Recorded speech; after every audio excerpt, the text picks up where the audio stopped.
On August 19, 1991, hardline communists launched a coup against Soviet President Mikhail Gorbachev, seizing control of state media and attempting to roll back reforms. That internal power struggle, a desperate bid by one faction to assert dominance, ultimately failed, but it ignited a chain of events that irrevocably altered the geopolitical landscape. Today, a similar internal confrontation is tearing at the heart of Iran's leadership, with President Peskian declaring war on the Islamic Revolutionary Guard Corps, or IRGC, rule. The question now is, how will this internal power struggle, now spilling into the open, reshape the region and beyond? President Peskian has declared war on the IRGC's rule, alleging the Corps sabotaged his negotiation efforts with significant public fanfare. Peskian has now pressed the button to reclaim full control of the regime's governance, as he was actively trying to salvage negotiations at that very moment. However, during those exact hours, the IRGC dramatically escalated tensions at sea, attacked commercial ships, and then fired missiles at the United Arab Emirates without even informing the government. Now, the UAE wants revenge, and Saudi Arabia has sided with them. With Iran's breach of the ceasefire on May 4th, a de facto civil war has erupted over the regime's governance internally, while externally, Arab nations are now uniting their forces to prepare for a strike against Iran. War is returning, and this time, it appears far bigger and more ruthless. According to Fox News' May 4th report, the IRGC characterized these attacks as preemptive, claiming they wanted to strike first because they believed the U.S. was going to attack anyway. But Peskian did not accept this explanation. According to Iran International's May 5th report, Peskian described the IRGC's attacks on the UAE as completely irresponsible and an act of madness. He warned about potentially irreversible consequences. What is particularly noteworthy is this: Peskian didn't merely criticize the tactics. He began to fundamentally question the IRGC's entire strategic posture. He demanded an emergency meeting. He harshly criticized IRGC Commander Ahmed Vahidi, demanding the return of executive authority to civilian governance. This direct challenge from a sitting president to a powerful paramilitary commander, demanding a return of civilian authority, is highly unusual in Iran's modern history.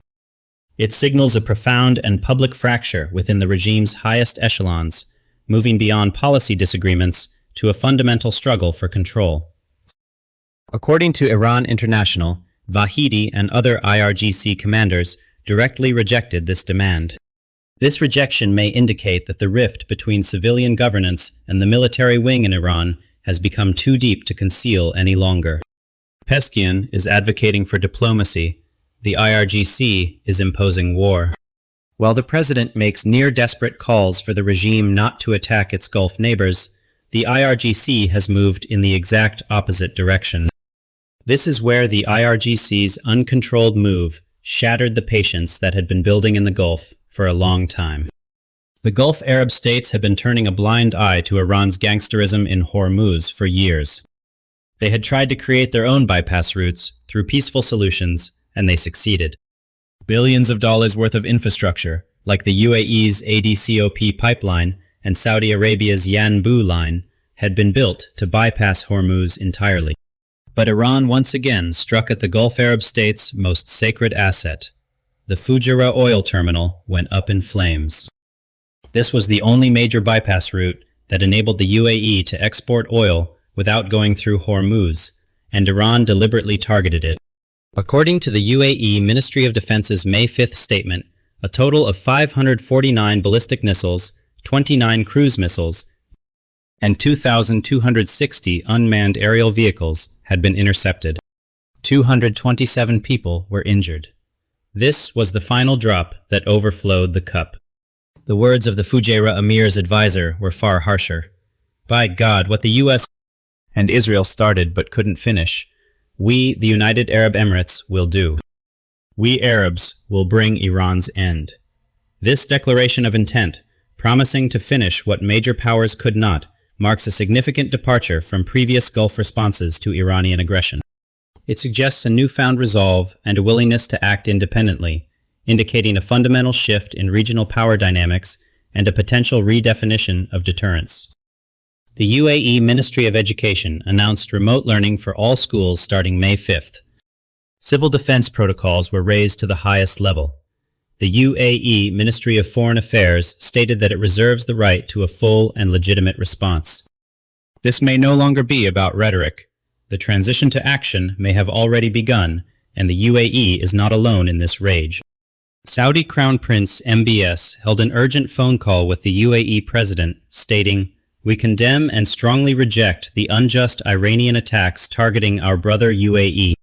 Saudi Arabia confirmed that it stands by the UAE in defending its security, and joint meetings between the two countries' militaries have begun in the last few hours. The most surprising development came from Qatar. Qatar, which had strained relations with the UAE for years and stood relatively close to Iran, strongly condemned the Iranian attacks and declared full solidarity with the UAE. Qatar's shifting of its position this quickly and quietly may be assessed as a product of the diplomacy President Trump has been conducting in the region over the past year and a half.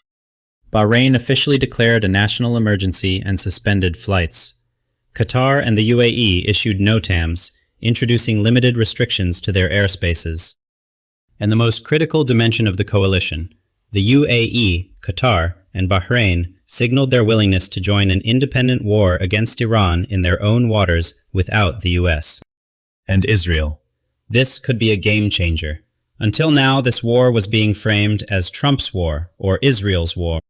But if the Arab coalition enters the battlefield in legitimate self-defense, this becomes an entirely different story. And opposing the legitimate self-defense of Arab nations who were attacked without provocation becomes much more difficult. Behind the Arab search for revenge lies a serious military infrastructure.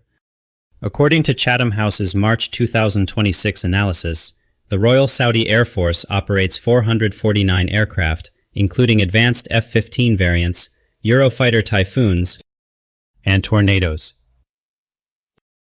This fleet is superior to Iran's air power in modernity, flexibility, and strike capacity, and consists of an inventory that many NATO countries envy. Saudi Arabia's $75 billion defense budget exceeds those of Russia, France, and Japan. 108 Patriot launchers are deployed across 6 battalions. They possess the largest Patriot network outside the United States. And since the war began, they are assessed to have intercepted 75 to 90 Iranian ballistic missiles. Throughout the decade-long Yemen campaign, Saudi pilots flew more than 25,000 combat sorties, producing a generation of combat-experienced pilots that neither Qatar, the UAE, nor any other Gulf state possesses. And the F-35 deal was signed alongside major non-NATO ally status. This is the gateway to accessing the most advanced American weapons systems. On the UAE side, the picture is different, but equally powerful. The UAE military, which General James Mattis called Little Sparta, gained combat experience in Yemen, Libya, Syria, Iraq, and Afghanistan, according to Chatham House, and outperformed its Saudi counterparts in Yemen. The UAE's F-16 Block 60 fighter jets are more advanced than America's own F-16, equipped with superior intelligence capability. The UAE has been participating in the U.S. Red Flag exercises since 2009, and THAAD missile defense system integration continues. On top of these established capabilities, a massive influx of weapons has been added in recent weeks.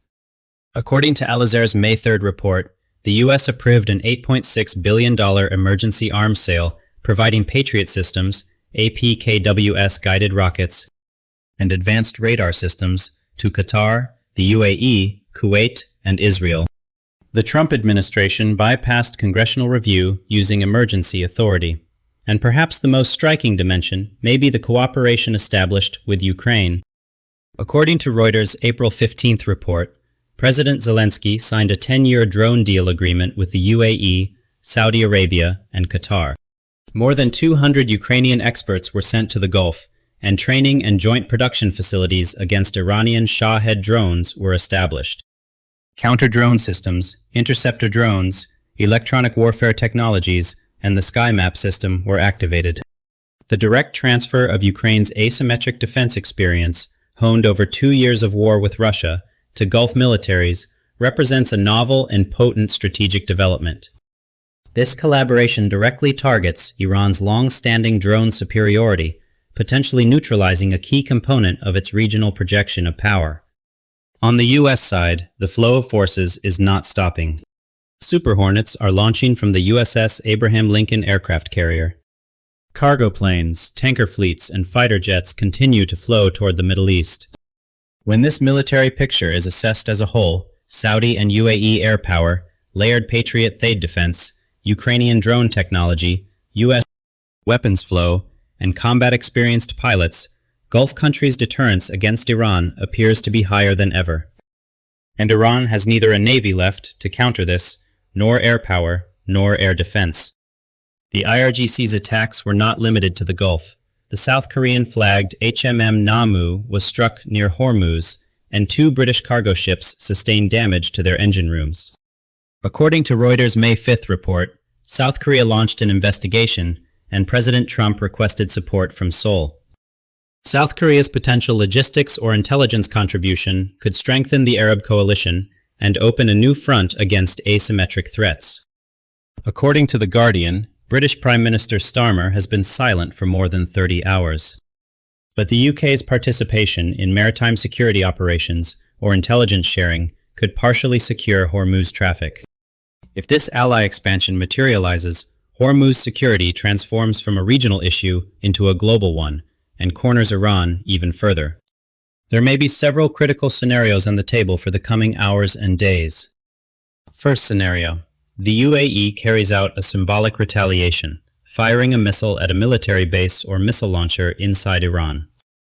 It says, "We got our revenge," and pulls back.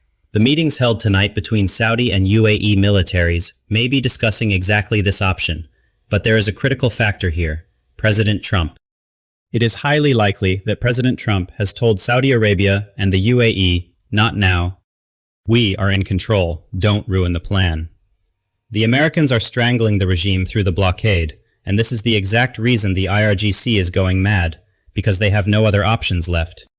Second scenario.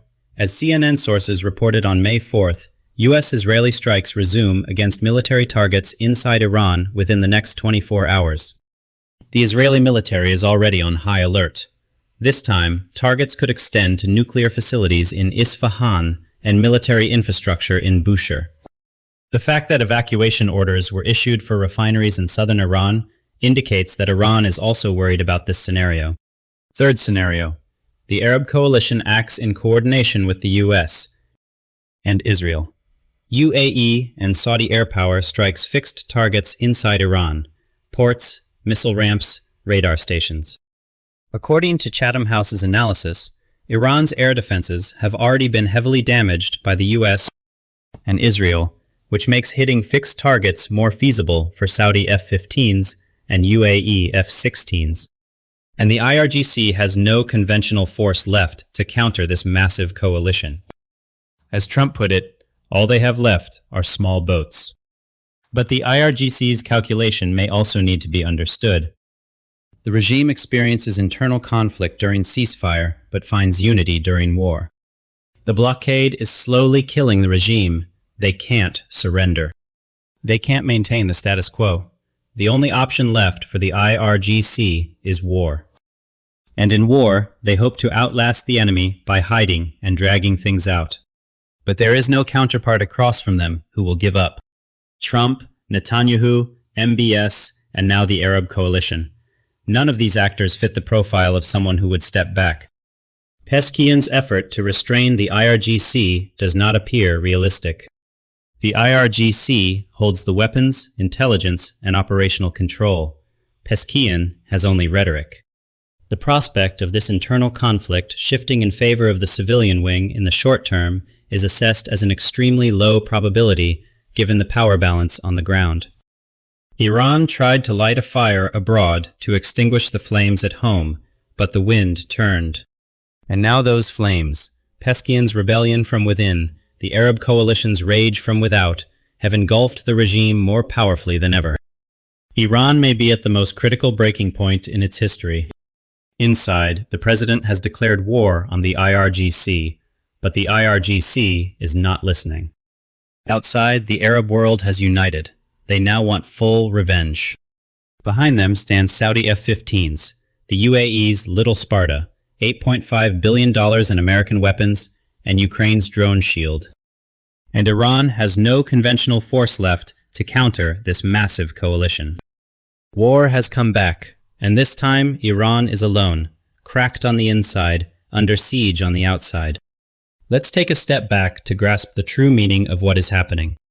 For 40 years, Iran has pursued a strategy in the Gulf of, I am not your enemy, I am the enemy of the US. Indirect pressure through proxy militias, dialogue through diplomatic channels, mediation via Qatar, negotiations via Oman, trade via the UAE. On the night of March 18th, it burned the 40-year accumulation of this strategy with its own hands. Striking Qatar's LNG facility, threatening the UAE's gas infrastructure, launching missiles at Riyadh. These are the actions of an enemy. The result? All potential mediators have become enemies. All channels of dialogue have closed, and the entire Gulf has shifted to the US.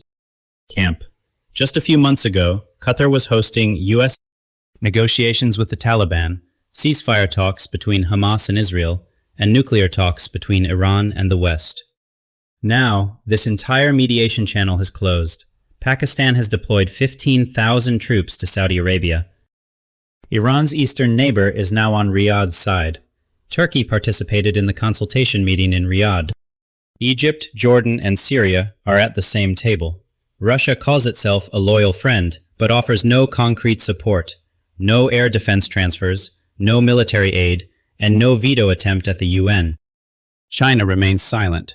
Beijing is the largest buyer of Iranian oil, but does not want to risk its massive trade volume with Gulf countries.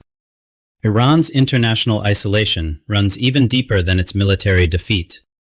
The ring is closing in around it, and Iran itself is the one closing it. And how long can a country of 88 million people, crushed under sanctions, with its infrastructure bombed and its leader assassinated, sustain this war against a $2 trillion Gulf bloc? A sentence in the House of Saud's analysis sums up the situation. The army Saudi Arabia built for a war it did not want is the most capable Arab military force assembled since Egypt crossed the Suez in 1973. On the night of March 18th, Iran reduced 40 years of diplomatic capital to ashes in a single night. Qatar's diplomats were expelled, Saudi Arabia's military is on high alert, and Iran's institutions in the UAE are closed. And Prince Faisal's words echo, "We are not afraid."